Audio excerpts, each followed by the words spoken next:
The first square out of Anna Pantelous' book, Learn How to Knit in 50 Squares, almost killed me. Not because it's difficult, it's just garter stitch, but because I had to come up with a system of how I maintain to knit 1 square a week for a year with you.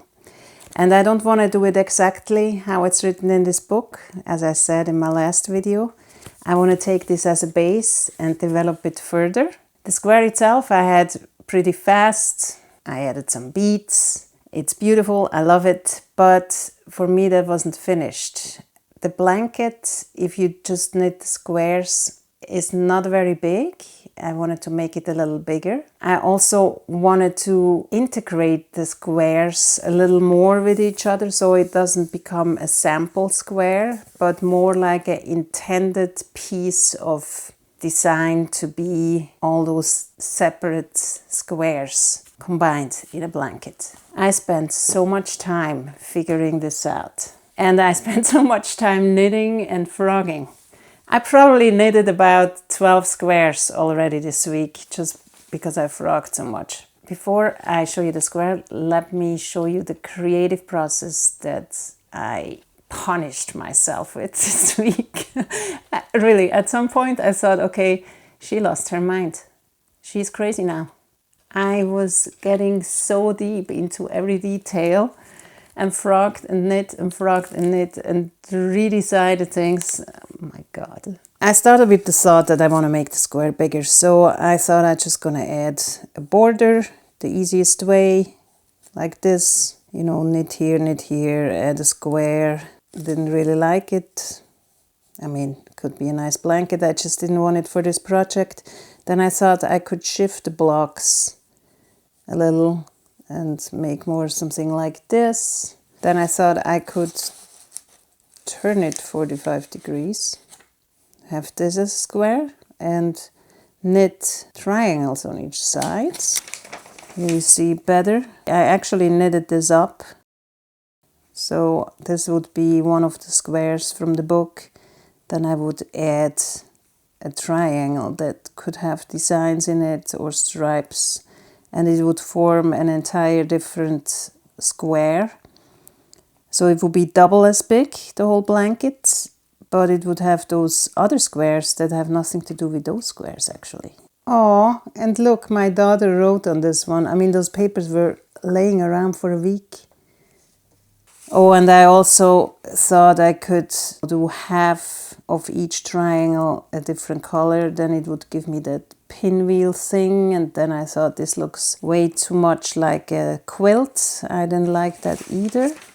Then I thought this method that I knit one side long and the other short, turn squares. I wanted to see how that looks. Then I played around more with this idea. This would be the square. Here I could do stripes, you know, shift also how I combine them all together at the end. And then I thought this looks more like a basket thingy. I wasn't in a mood for that. Could be fun too. Here I thought I'm just gonna knit L shapes. This is the square and this is gonna be additional. And then I can stack them into each other like a Tetris kind of thing. But I kind of was too way away from the original idea. So I thought I could do this as a city. So each block would be part of a building. I don't know if you can see it. I mean, I kind of did a New York City skyline here. Each block could be part of a building and the actual square could be kind of the window in it. Then I would do all the squares bright, the buildings kind of different grays or brownish like New York. And then the sky, I would have to think about it if I do sunset or day or I don't know. Probably would have been more a night blanket, maybe with some stars. But that would have involved many more squares. And I thought this is a fun project for another time, not this time. I needed so much and opened it again and nothing made me happy. And I also needed to think about what can I maintain for a year? What wouldn't drive me crazy? Also, I really wanted each square to have its own space in the blanket. Not create new squares, but accentuate each square. Because Anna thought through them very carefully and they all earn their space. Then, one evening, I was in this room and I looked at those story dice that I painted for my kids. I showed them in the last video already. You know, the game, you throw the dice, maybe an apple tree on top, a key, a telephone, a dragon, and then with those images, you have to start a story. And then the next person rolls the dice and has to continue that same story with their picture. There's many ways to play this game, but it's really fun. I was looking at them and I thought, cubes. I'm making cubes. I'm gonna knit cubes. It also combined my idea to do a cityscape. And the cityscape I wanted to do because I thought I want to do a blanket that is personal to me and it's important to me. And I lived almost 20 years in New York City when I was studying and when I was a musician afterwards. And it was a very important time to me and it influenced me greatly, I think, because it was throughout my whole 20s and into my 30s, almost to 40. And a lot of my friends are there. A lot of art and music and inspiration I got from this place because it's just so focused with all these people that are so creative. And I wanted to have that in my blanket. So cubes, I mean, New York City are basically, you know, just stacks of towers. I fell in love with this idea immediately. First I thought I'm just gonna knit cubes with shading on the sides. Then I watched my short again where I did a call out for this project of knitting 50 squares a week. Exactly, 50 squares in 50 weeks. And I thought, I could achieve more squares per week if I don't do just flat shading, but stripes. So it's gonna look like the squares are stacked. Not quite 50, but I think it's cool. So the size of this whole adventure now is, if I would just knit the square, it's 13 by, you know, if you pull it a little, it's a little shorter, by 12 centimeters. I pull it and it's 13 centimeters, all right? There, 13 by 13 centimeters. And which is 5 by 5 inches. And now it is 24 by 24 centimeters, which is 9.5 by 9.5 inches. So it will be a little less than double the size of the original blanket with the square. And you don't have those corners and it's not quite double. So that will be a pretty good sized blanket. Well, let me talk you through the construction of this a little bit. First, I knitted this square with this gradient yarn. I doubled it on the bottom with this black because I hold the yarn double stranded. The dark parts I doubled with this black, and then when it started to get into the other gray, I added this one. It's merino, this is wool, and this is some kind of wool. And I actually thought the gradient would go all the way to the bright, and then I would have added this shade of gray, but it didn't, so I added this afterwards as a border. However, as I was knitting up this square, I added all the beads. Then I added this bright gray border. So I went to my circular needles and knitted it all in the rounds. If you want me to show you how I actually knit that border, I can do that in the next video. For this border I used this wool, and for that pink stripe I used this sock yarn, which I think is very lovely. When the border was finished, I decided I want to keep the stitches live. I'm not going to cast off. I will graft this blanket together. And for the dark side of the cube, I used this fun wool here and this purple, both of which comes out of this 2023 advent calendar. It's a very nice calendar. I put the link below from Maruma Yarns. It's from Etsy, and when I first got it, I mean, I liked the different materials in there. There's all beautiful yarn, but most of them were in gray and black tones, some shades of a little greenish and some shades. Here's a little red in it. But it was a very dark advent calendar, and in that year I thought, okay, I mean, it's cool. I can knit the black sweater, and I never really felt like it, and it was just sitting in my closet for a while. Although I think it's really made with a lot of love, and I think I just ordered it wrong. I had the option selected where I want different materials and not color, but now I love this so much. It's perfect for my project.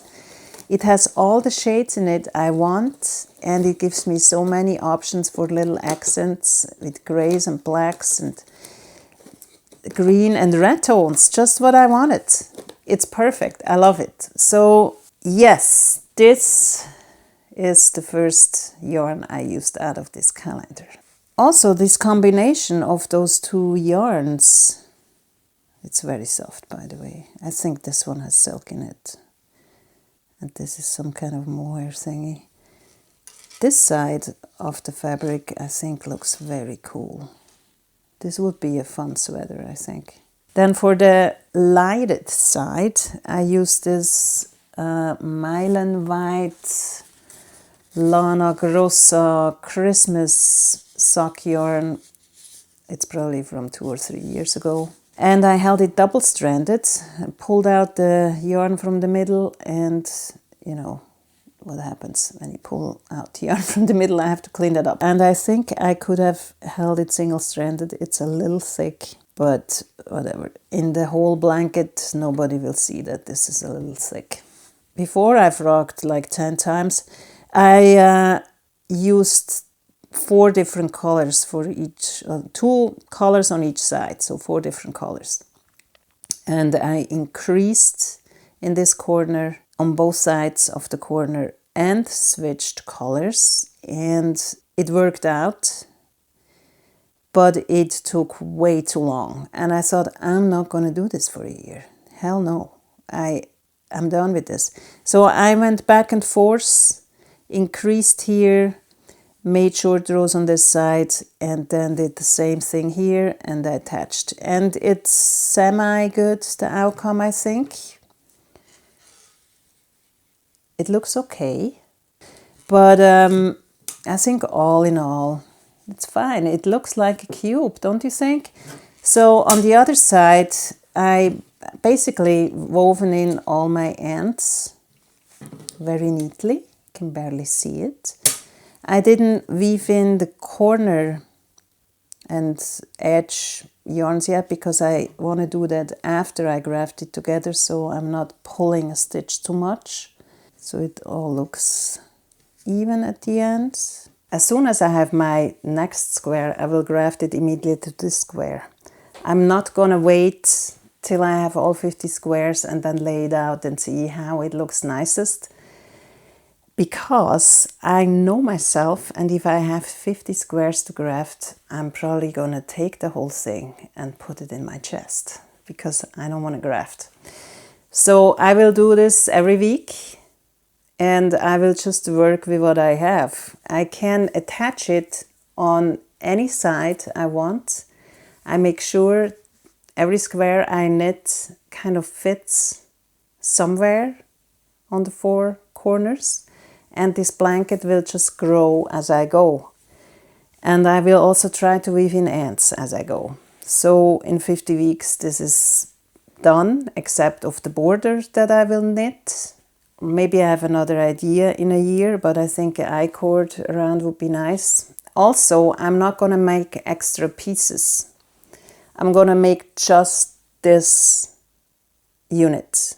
That means my blanket won't be rectangular or squared. It will be all jaggedy, and that's fine with me. I think it fits the cube visual. What I also like about my concept here is I can focus on each single square individually. Each single square is basically a unit. I can treat it with its own color because they're all individual stacks, and I can play with color. And this is the most important thing to me. I need to be able to play with color. I can't repeat 50 squares in the same color. I would get bored immediately. I need to have a lot of different colors, like painting a picture with a brush. Let me know if I should show you in the next video some techniques I used on this one. I won't show the techniques that Anna used in her book, because for that she has the book and also her own YouTube channel, Anna Plexus, and the videos from the book. And I don't want to repeat or get into her business with her work. She did a wonderful job with that, and you should use it. But what I can do in this 50 weeks, I can show you my inspirations, my thoughts, and my solutions to things, just like I did in this video. And I can show you what I did with each square. I probably won't make just square videos for a year now. I also want to spin and knit other stuff. So not every square will be a very involved video. Just when I think it's really necessary or interesting, I will make a longer video from a square. Other than that, I will just probably do shorts or very short long forms, just to show the square and talk about it real quick. But you can always send me questions, your thoughts, your concerns, or your tips, and I will be happy to answer them. And I really hope all of you that said you would follow along will do that, and maybe even come up with your own designs. You can also figure out ways you want to make the blanket bigger, or just keep it the size as it is. You can also, if you want to make it bigger, knit each square just bigger. You will have to do the math for that, for the patterns. Or smaller if you want to just do a kiddie size blanket. Or come up with other designs, you know. Maybe you have a better idea than I had. Or I also thought, instead of just doing cubes, you could actually do the cubes turning, spiraling. It would work. It would need short rows, you know, the sides would be slight triangles, and it would spiral up. That would be fun, but I'm not going to do this for this project. But if you're bored with something simple like this, why don't you try that spiraling? Let me show you. I made a short sketch of this idea, which is totally not good actually, but can you imagine? I mean, this would be, if you look top down, this one is more from the side. So what I think would be interesting, if you look at it from the side, like with this cube, or turn it so you see those two sides more, and maybe it just sticks out a little bit here so they can fit together. There is a challenge for you. Maybe you want to try, or maybe you want to do it the same way as I did. That's totally fine. I would be happy if you would copy that. I would feel flattered even. But if you don't want to deal with this all extra knitting, of course you can leave that. Thank you so much for watching. I'm excited to go on this journey with you. Let me know, join. You can join anytime. You don't have to join the same time as I do. You can join after Christmas if it's too much before Christmas. Let me know what you're working on and let's keep in touch. Subscribe for updates to my squares. I hope to hear from you soon.